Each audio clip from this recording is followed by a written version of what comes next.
Hello to everyone in isolation. The tour that you're about to watch was planned and produced by the Aksenov Family Foundation as a response to the quarantine situation that we've all found ourselves in, when we can't get to the exhibit ourselves.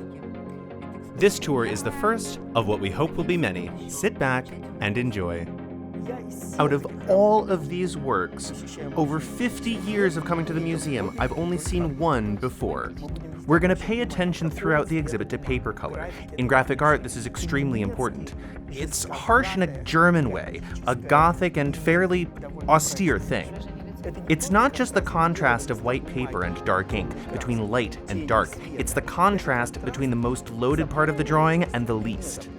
So he's in the zone, totally in the zone. This sheet is very soothing to the contemporary eye. What's so unusual here? The presence of text? Look, I've got a problem with all this knowledge that I was supposed to be tested on 30 years ago at the Academy of Arts. I'll give you a hint, don't worry.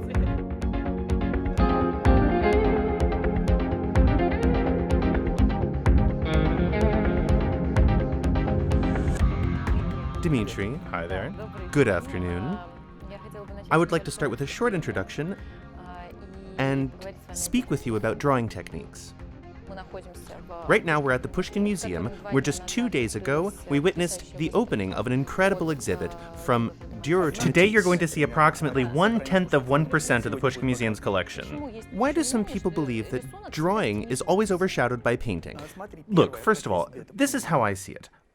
More or less, everyone has mastered drawing to some degree. But let's say you go up to a guy in the street and ask, do you know how to paint? If he didn't study it, he'd say no.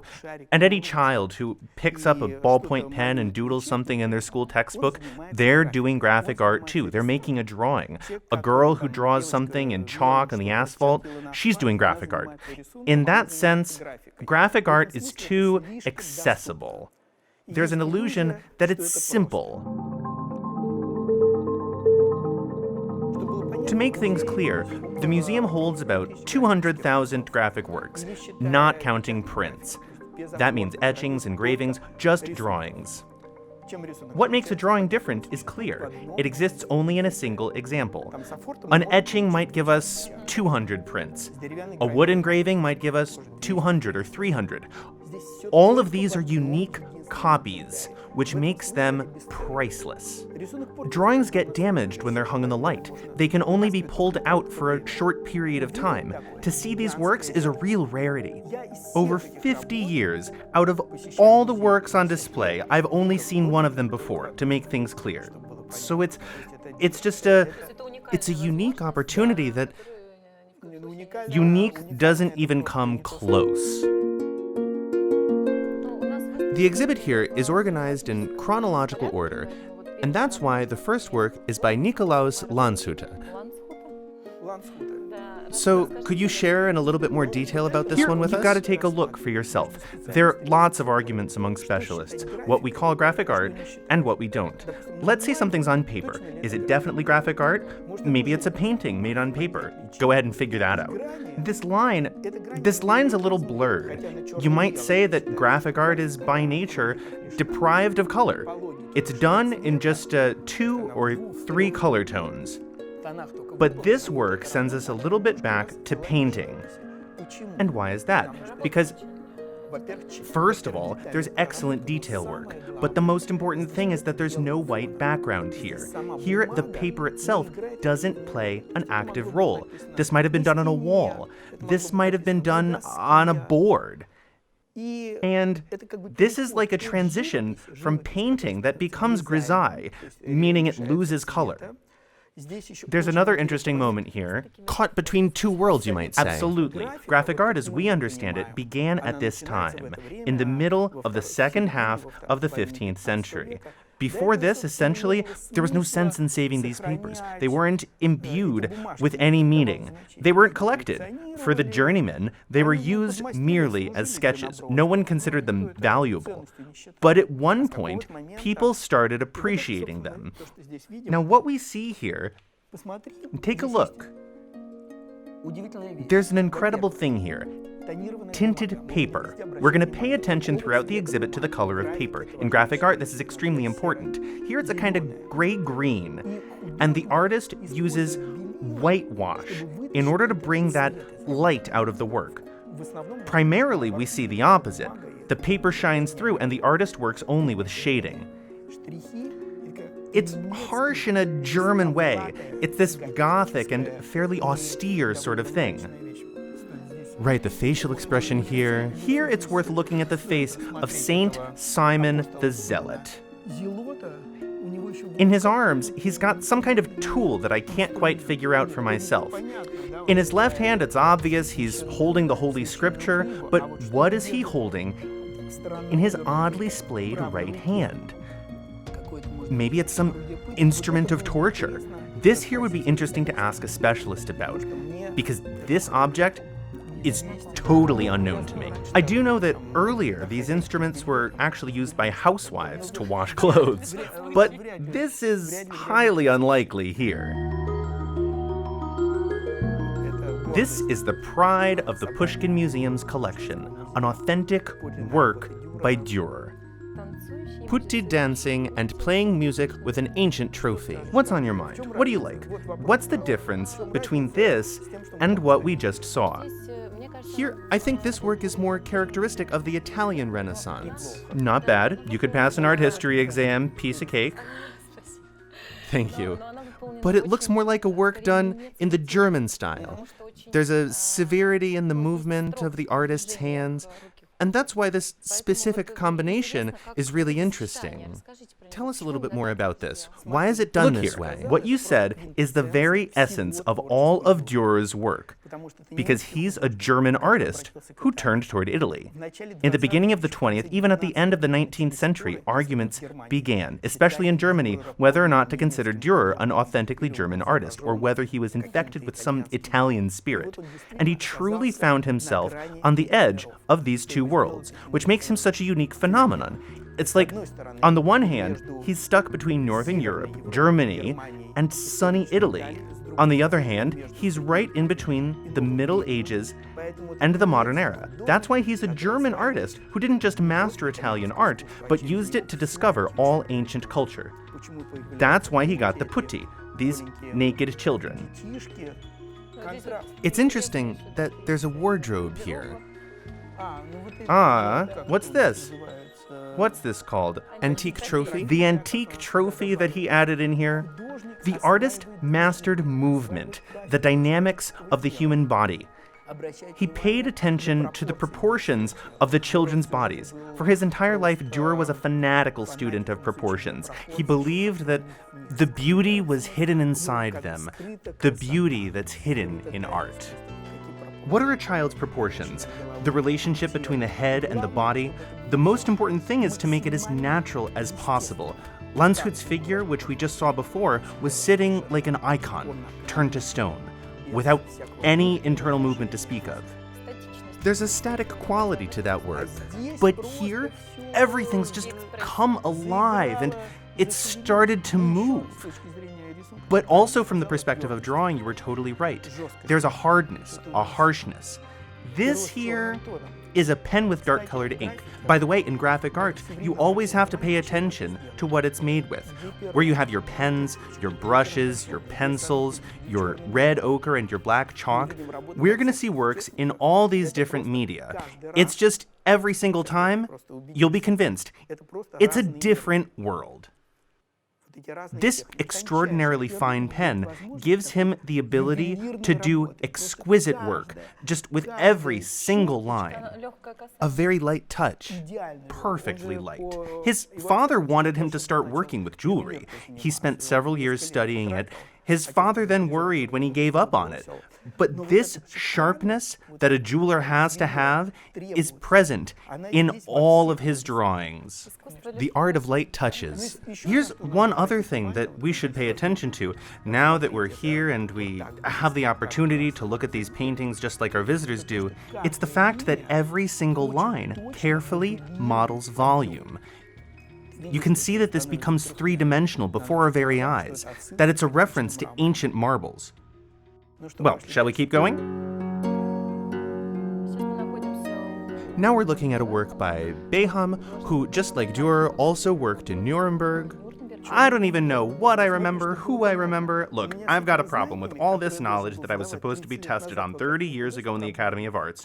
Who, what city? I'll give you a hint, don't you worry. You're prepared? Good. Look here. Right now, we're interested in the dynamics of these works. Here's a question to test your eyes. What's the difference between the drawing by Dürer that you were just looking at and this drawing by Beham? Well, you know, one's an Italian Madonna and the other's a German Madonna. And what's the difference? The difference is in the strictness. And where is there more? Well, here, of course. Dürer, after all, he had a clear and direct relationship to Italy. Unlike Beham, he visited there. Okay, now, purely visually, what do our visitors need to look for? And what's the artist's vision? You walk up and you shut off all your knowledge. Any person can open up Wikipedia and read about this artist, about Dürer, their whole biographies, who lived in which city and who moved where, but you can't learn to see with Wikipedia. That's true. All right, so what's the main difference here? There, we saw that Dürer worked with black paint. That's one. Here, the paint is brown, and the drawing becomes very dark. And here, that silver, jewelry-like tone that we saw over there is gone.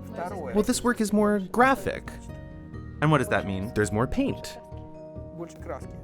More paint, absolutely correct. Moving back to technical terms, Dürer drew the finest lines that he possibly could with a pen, without using any pressure at all.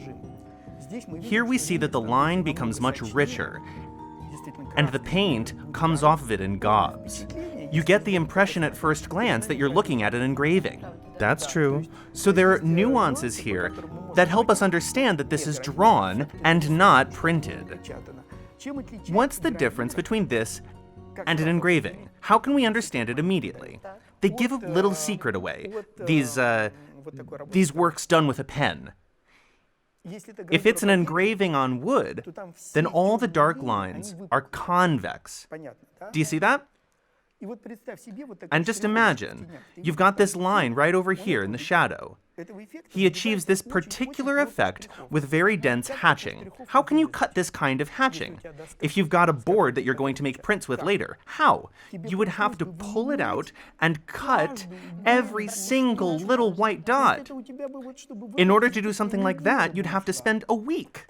That's why we can say immediately, and some engraving artists did this, that the master worked with a quill. Well, here there's also, there's one more element.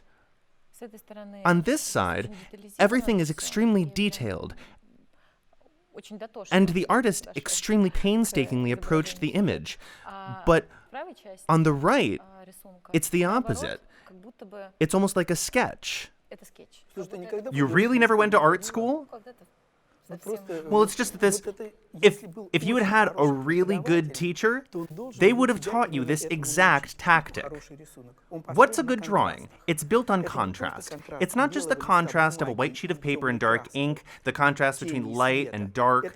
It's the contrast between the most loaded part of the drawing and the least. If everything were to be equally full of detail, the drawing would be boring. Everything's dense here already. He added in some plants and some folds here. The Madonna's also looking in this direction, but here we have a breakout into space, in the distance. He knows this impressive technique to make that distance, they're almost like a weightless landscape. The distance dissolves in this sort of airy perspective. It dissipates. The artist knows this. But what's bothering me? This is made, after all, almost like an icon painting. But for some reason, these figures had a kind of character for the Germans, as though she's this kind of substantial matron. Stately. In this case, my heart is more drawn to ancient Russian or Byzantine icon painting, where Madonnas are all absolutely ethereal, incorporeal, or their bodies have already been purified. Well, maybe this is also a moment that's kind of inherent to the German school? Well, in this case, yes. And from time to time, Dürer's Madonnas also turn out to be these substantial women. A masterful thing, but at some point, the spirituality evaporates. There's not enough.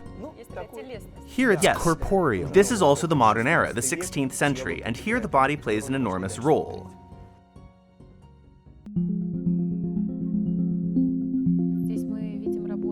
Here we see a work by the Venetian artist Vittore Carpaccio.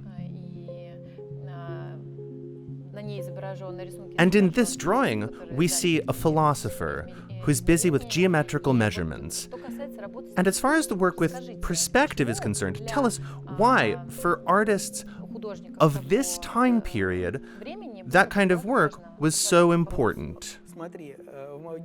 Look, when I was a kid, there was this joke. If you went to an exhibit with a girl and you didn't know anything about art, you just say, "Such interesting work with perspective." Actually, Carpaccio does use this. He had already mastered this technique. The drawing was made at the very beginning of the 16th century. This means that Carpaccio has more than 100 years of the study of perspective shortening in Italy backing him up. And of course, he already knows about perspective, but that wasn't so important. At the exhibit, I saw 3 works that are absolute peaks of the craft for me. And this is one of them. What's the miracle here in comparison with the works that we just saw? It was important to look at them. There we had the German strictness, precision, Gothic, a certain internal tension. And here we find ourselves in the world of true intellectuals, in the world of humanism during the High Renaissance. And the lines, they become soft. They become so careless, even a little bit careless. Because this way, in order to be in this internal state, a person has to be a little internally relaxed. And this studio, bathed in a kind of this even, soft light that enshrouds everything, he isn't merely measuring something or other over there. He isn't building a technical instrument. If we have time to get to works from the 20th century, we'll see that mechanics triumph there. They're harsh, they're mechanical, they're in places even inhuman. He's measuring the harmony of the cosmos. He's learning about its laws. He's in the zone? He's totally in the zone. He's understanding its laws, and here we have to examine what his study looks like. Well, it's covered with all kinds of shelves and objects. Yes, this little shelf here is something absolutely mind-boggling. There's some kind of glass vessel there. There's some kind of figure depicted there, which seems to be running somewhere. Maybe that's a tiny ancient sculpture. We see the covers of books. We see the collections of books that he has here. The artist cracked open the door of this cupboard for us on purpose, so that we can see what a true scientist keeps there. But another wonderful thing, I don't even know how to say it, is this obstacle that he's sitting near. A window that's not a window. It's like we're looking at him through a window, really, like a kind of portal, as though we were given the opportunity to see, as though the artist cut through the wall and we're not bothering the philosopher. We're not in the same space as he is. This obstacle here doesn't let us enter because he's inside the world of his very deepest thoughts. And of course, like the ink here comes out of a sepia-toned pen going through a black chalk sketch, I was wondering where that velvety darkness was coming from. That's where. He barely drew a light line using black chalk, and then he used a quill, diluting the ink to make it really watery too. This is really interesting to compare with the previous artist, and there we had rich, bold engraving-like lines. It's incredible work. And that's why, for me, this work is one of the most important discoveries of this exhibit. Here we can see the Italian artist, Parmigianino, Now we're leaving the era of Quattrocento, the era of the High Renaissance, the era of Dürer and Carpaccio, and moving on to the austere 16th century and the era of Mannerism. And the leader of this movement and a brilliant graphic artist was Parmigianino. Here we see a Landsknecht depicted. A Landsknecht. One more clarification, that's a German soldier, an infantryman. And it's clear that the Italian drew him with ethnographic precision and with an extraordinary love for detail. Let's look in greater detail at how he studied the soldier's uniform. The sword hilt drew his attention. The handle of the sword, his breeches, they might be strange or they might not be. But what really melts my heart here is how his hat is depicted. His head covering, yeah. Right, a hat with plumage and a strange medallion. The medallion, like a barrel. Right, it's round. And in the center of that medallion, you can find a beer barrel. What's more, he's drinking out of the vessel at the exact same time. There's this kind of similarity there. Was there a barrel in the dress at the time or not? At this time, an enormous number of artists were interested in various exotic themes. Durer here is a perfect example. Let's say that you hear about a rhinoceros somewhere. You've got to get out there and try to see that rhinoceros or some other monster. There's this interest in the unusual. And the Landsknecht is indeed something exotic. I personally think that for Parmigianino, in this case, it represents a huge ethnographic interest. And we see that in the drawing. What's the beauty of it here? He's so pale. When there's this opportunity, like viewers have now, to examine every single movement of the quill in detail, in the original, you just can't see this, actually.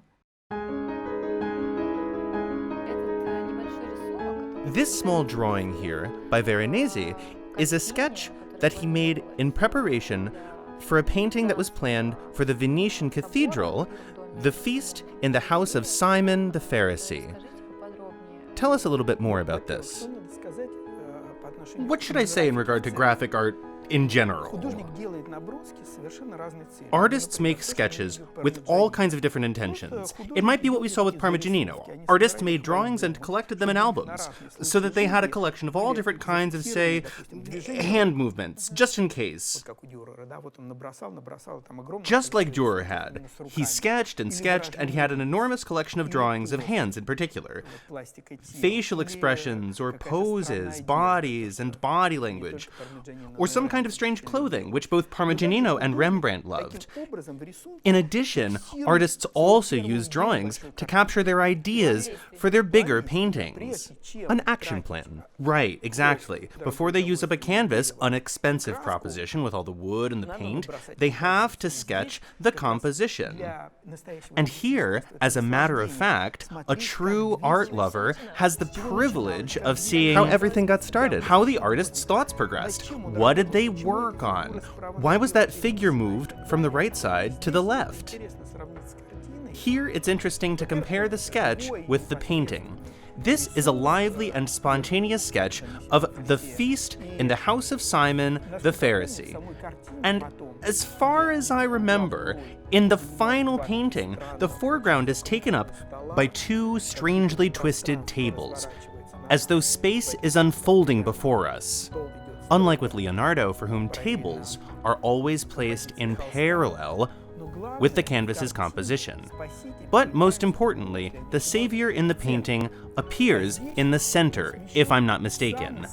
But here, he's moved to the very leftmost corner, towards one of his disciples, who is rubbing his feet with myrrh and drying them with her hair. These figures are preserved later on, but moved to the center. And what's in the center of the drawing? Take a look. Can you see? It's a totally separate world.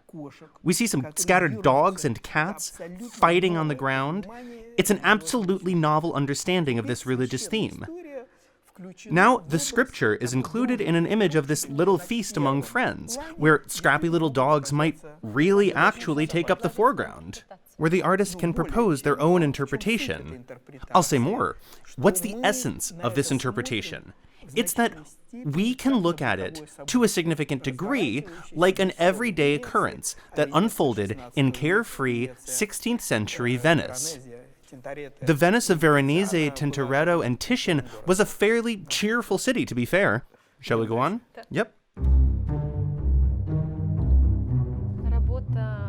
This is Annibale Carracci's The Lamentation of Christ. I see that the artist is working with hatching here, while almost completely ignoring chiaroscuro, even though working with chiaroscuro was far more characteristic of artists during this period. Well, in this case, it's still a pen drawing, and in order to portray the full volume of the contrast between light and dark, you would need a brush here, a wash. But the most important thing in this drawing here, in The Lamentation of Christ, is completely different. Well, yes, it's very expressive, with masterful movement, characteristic poses, body language, a tragic theme that can be felt even in the trees. Just look at how nervously he moved his pen when he outlined the crowns of the trees. The crowns are very dramatic. Here we also see a curve appearing, which stretches out through the tree crowns. In a way, it's already a perfect work. But what do we need to know about this period? We're coming to the beginning of the 17th century. Annibale Carracci came well after the Quattrocento period and the High Renaissance period. Artists like Michelangelo, Raffaello, Leonardo, Giorgione, and Titian were already long gone, and in this sense, he was a little late to the game. For an artist, it's important to be born in the right place at the right time. And I think, I just feel, based on how his hand moves, he's saying, I've mastered it all. I'm a master. I can do everything I want in this drawing. Everything is at my beck and call. But at the end of the day, can I really reach the level of Michelangelo? Can I work the same way that he does? This question weighed on him like a ball and chain. We're moving into the period when a person isn't just studying nature or recording what they see with their eyes or what their scientific thoughts have discovered, and instead he works with the artists who came before him. Right, they work with those whom they've already passed by. That means that the weight of accumulated history turned out to be too great, and it went on to live in his head as a kind of restraint. And this is where the following movement of academism came from, which said, study, learn to repeat, learn to copy. And just imagine that someone had said that to Leonardo. He would have been surprised. But you were born too late. There's nothing you can do. And here we have the next work that can't be missed at this exhibit. This is Lorenzo Bernini, whose name is connected with the most important Baroque in Rome, an utterly brilliant graphic artist, sculptor, and architect, who even painted a little bit. What's so amazing about this work? Sketch for a print with a dedication to Pope Alexander VII.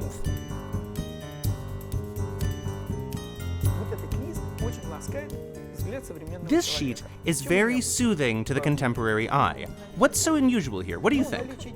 Well, the presence of text? Well, for one, the presence of text, it's actually interesting. Graphic art is deeply connected with text. For example, if we take the art of Southeast Asia and Japan or China, all graphic art there is interwoven with calligraphy. In painting, text would seem to be a violation of the magical illusion. In graphic art, you see this left and right. So that's not it.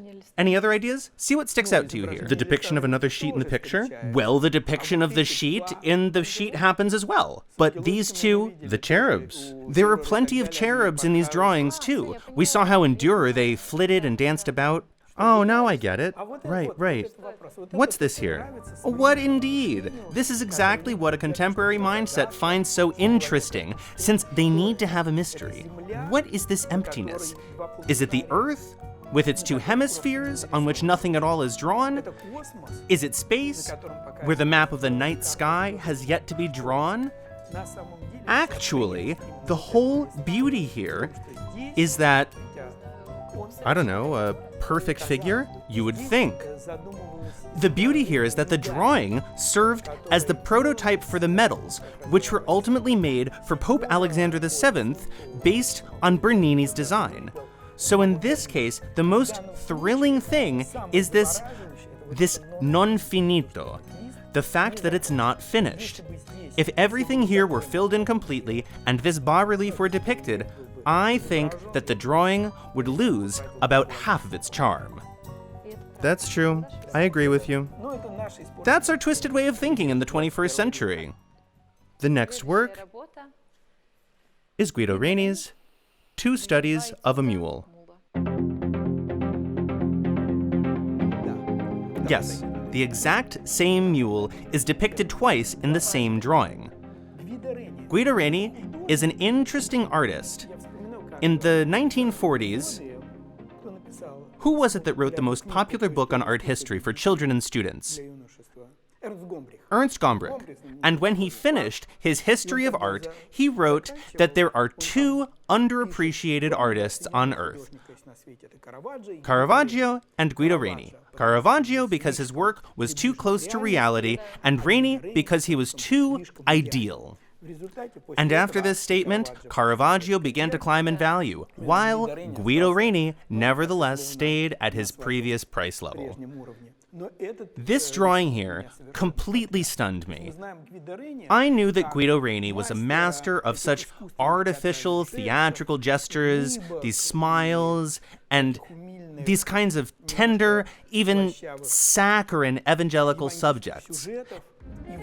And then, well, I hope that, and then we have this mule, but this isn't just an ordinary mule. Just look at the understanding of animal body language in this drawing.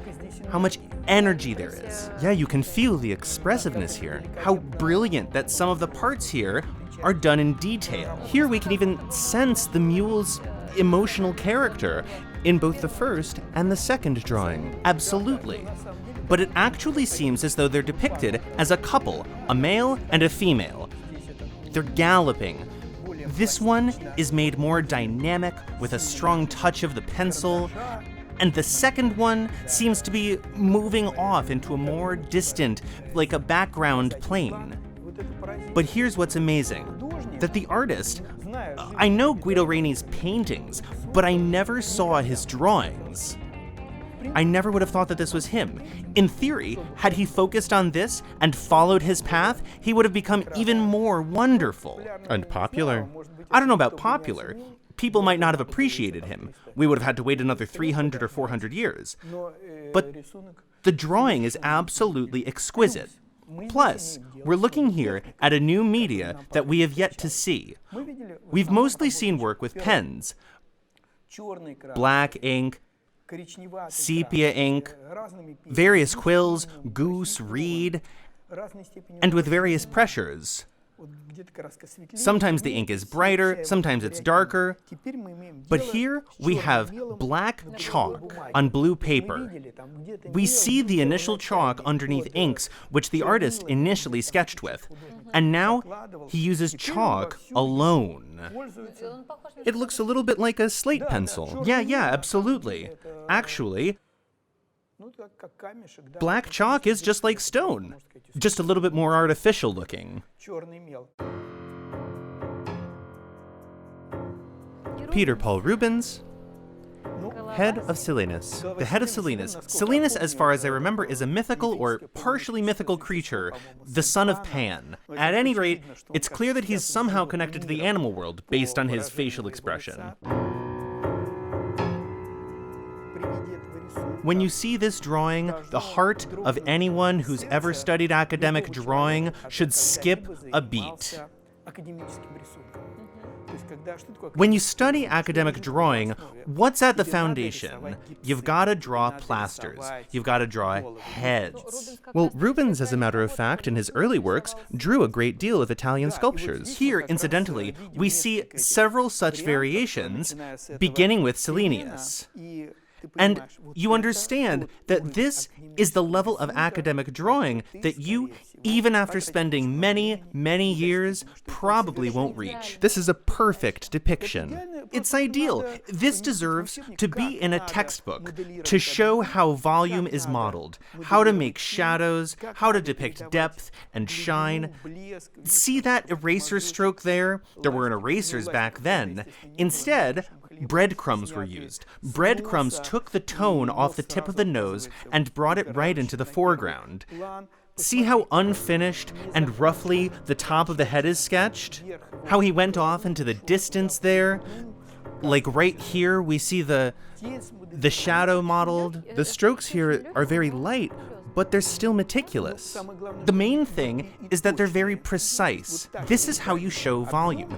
Exactly what an academic master has to do, all without overdoing the drawing. The figure of Silenus shows up later in his paintings, first fleshed out in marble and then come to life.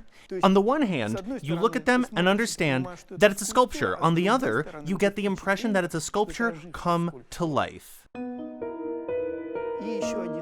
And here's one more drawing by Rubens, Centaur conquered by Cupid. A perfectly legible subject. Before this, a drawing subject wasn't very important, but here it plays an enormous role. Love rules the world, and here it even conquers a beast. It's clear here that Cupid is a tiny, tiny boy, while the Centaur is a pretty fair-sized grown man, with a pretty pained facial expression to boot. He's got a look on his face as though he's not too happy about what's going on. What's more, he's miserable here. Trials, which will turn into bona fide suffering. Love is the master of all ages, to pure young hearts it is revealed, in little, sudden, wholesome rage, like spring storms watering the fields. In streams of passion the fields freshen, renewed and ripening, the blessing of life's strength germinates new shoots, luxuriant growth, and sugared fruits. But in the late and barren season, when life is in decline for us, dead signs of love are fatuous. This is the exact same thing. But in this case, what else is so wonderful? This isn't a composition. This is also a sculpture.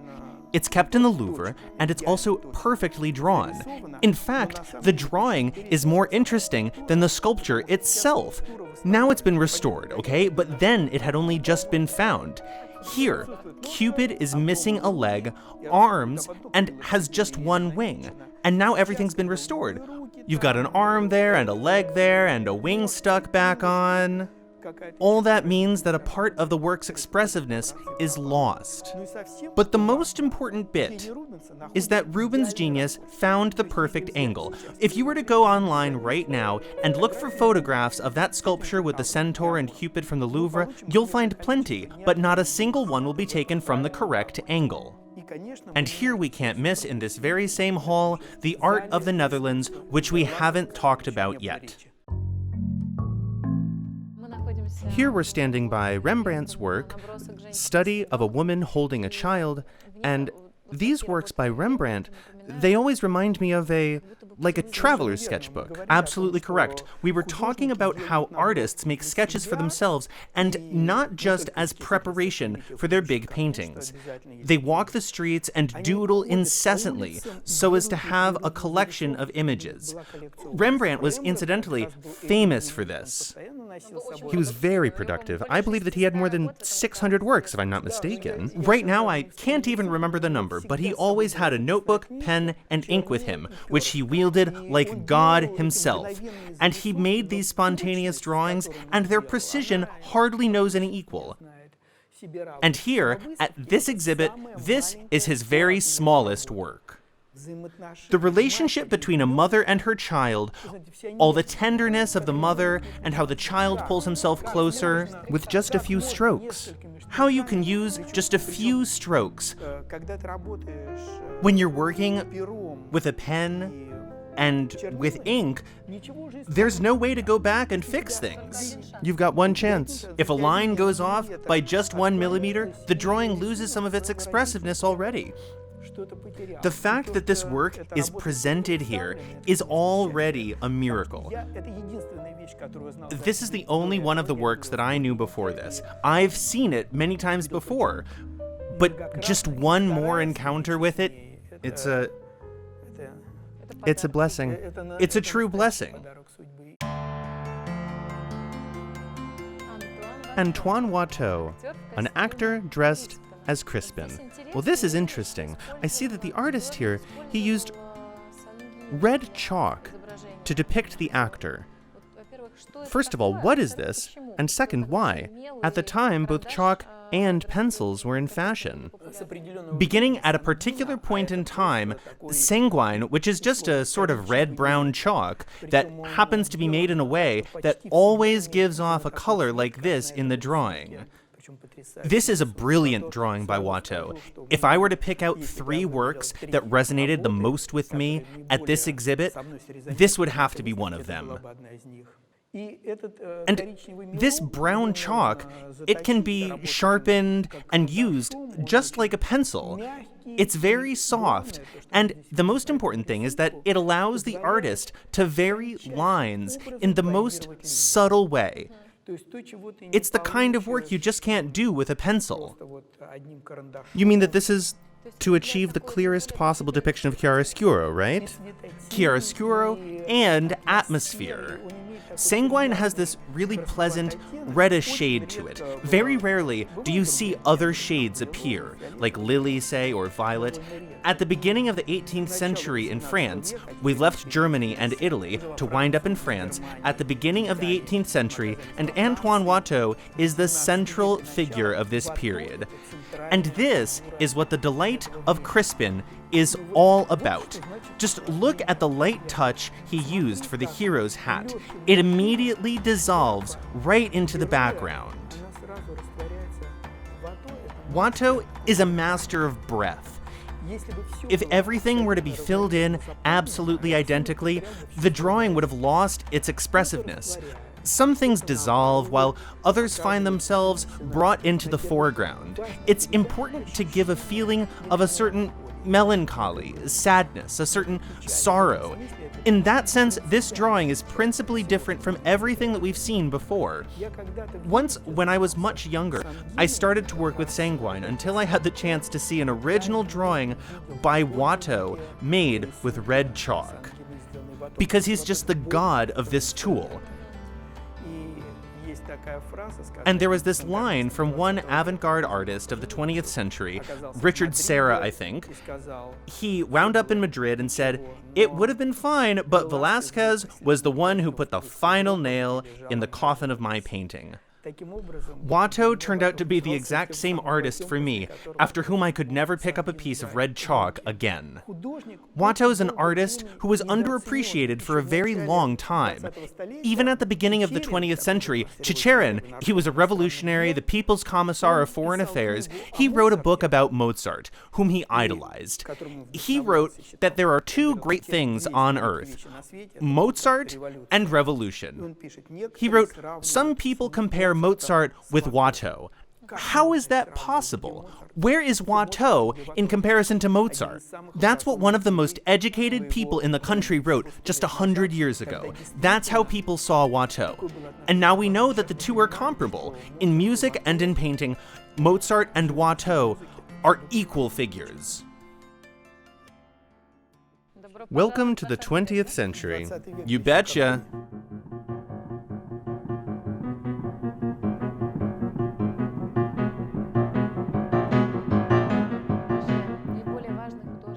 Leger is an extremely important artist in Cubism. He worked in this field in the 40s and 50s, regardless of the fact that it was far from the most popular field of art. The question is why he became less famous than Braque or Malevich. Well, and Picasso, of course. Well, wait a second. Fernand Léger is pretty well known. Well, here the question is, which of them destroyed all the art that came before them, and who did away with it in the most radical way? In that sense, with Léger we can see some scraps of what we saw before still floating around in his work. In this still life with pipe from 1928, here we can examine the pipe. Looking at the still life itself is difficult. It's hard to understand. Well, the pipe here, you still see. I see the pipe, and I see some little shards of real forms.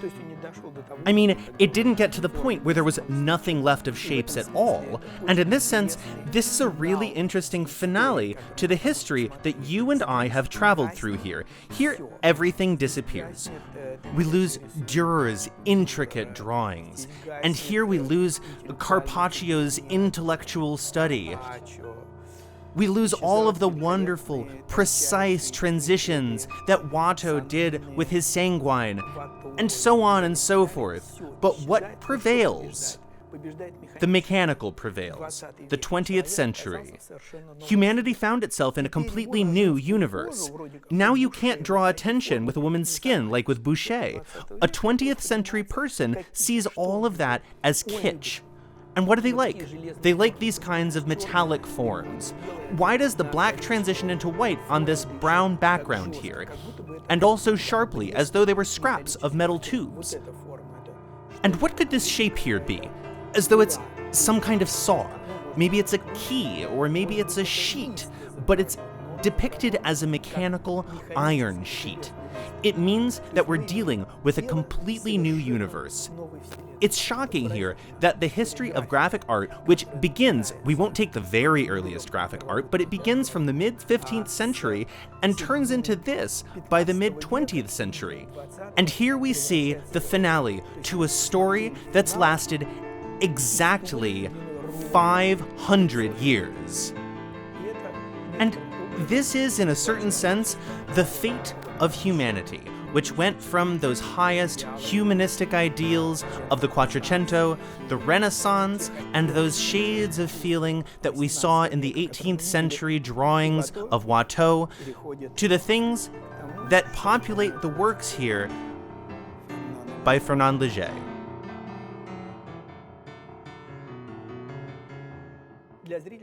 For our audiences, I want to say why this exhibit is unique. Here, there's an opportunity to see the entire history of Western European art over 500 years. Well, right, it's like a cross-section of time. Here, it's everything. All the main countries of Germany, France, Italy, and the Netherlands, they're all represented from all different eras. Walking through this exhibit, seeing these 200 works, you don't merely immerse yourself in the works of the greatest European geniuses, you study all of European culture. Drawing in all of its simplicity, paleness, and tiny sizes demands an enormous amount of time. In order to see, in all the focus that you need and all the detail you want, it's no accident that at the Albertina Museum, with perhaps the best collection of graphic art in the world, you can buy a magnifying glass at the entrance. This is exactly how you should look at these works, and that's exactly how we showed them to you. Thank you for this wonderful tour. Thank you.